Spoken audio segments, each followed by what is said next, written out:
Care டிப்னா இப்போ நார்மலாக நம்ம வாஷ் பண்ணுறோம், யாரை நம்ம ஸ்டைலிங் பண்ண போகிறோன்னா ஷாம்பு, மாஸ்க் அண்ட் லிவான், இது 3 கம்பல்சரி யூஸ் பண்ணுங்கள்.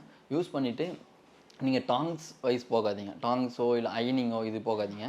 ஜஸ்ட் ப்ளோ ட்ரையர் வச்சு அந்த ரோலர் ப்ரஷ் சொல்லுவாங்க. இப்போலாம் வந்து ஈஸியாக வந்துருச்சு. அப்போ ட்ரையர்லேயே அட்டாச்ட் ஆகி உங்களுக்கு ப்ரஷ் வருது, ரோலர் ப்ரஷ் சொல்லுவாங்க. அது அட்டாச் ஆகி அந்தமாரி நீங்கள் மெயின்டைன் பண்ணிக்கலாம்.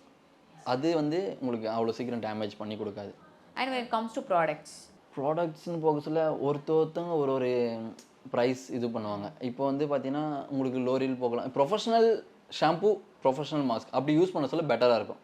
மார்க்கெட் ஷாம்புவை விட ப்ரொஃபஷனல் ஷாம்புவில் போக சொல்ல உங்கள் ஸ்டைலிஸ்டிக்கில் சஜஷன் கேட்டிங்கன்னா சொல்லுவாங்க. எல்லாருமே சொல்லுவாங்க, அவங்க அதுக்கு பே பண்ணணும் அப்படிலாம் இல்லை. ஃப்ரீ கன்சல்டேஷன், எல்லாம் சொல்லுன்னு ஃப்ரீ கன்சல்டேஷன் இருக்குது. போயிட்டு கேளுங்க உங்கள் ஹேர் டைப்புக்கு என்ன வேணும். நார்மலாக வந்து இப்போ மார்க்கெட் ஷாம்பில் வந்து ஒரு 300 இருக்குன்னா, இப்போ ப்ரொஃபஷனல் ஷாம்பு வந்து ஸ்டார்டிங் வந்து ஒரு 500லேருந்து ஸ்டார்ட் ஆகும். நல்லாயிருக்கும். அதுவே வந்து ஒரு 1.5 monthsலேருந்து 2 months வரும்.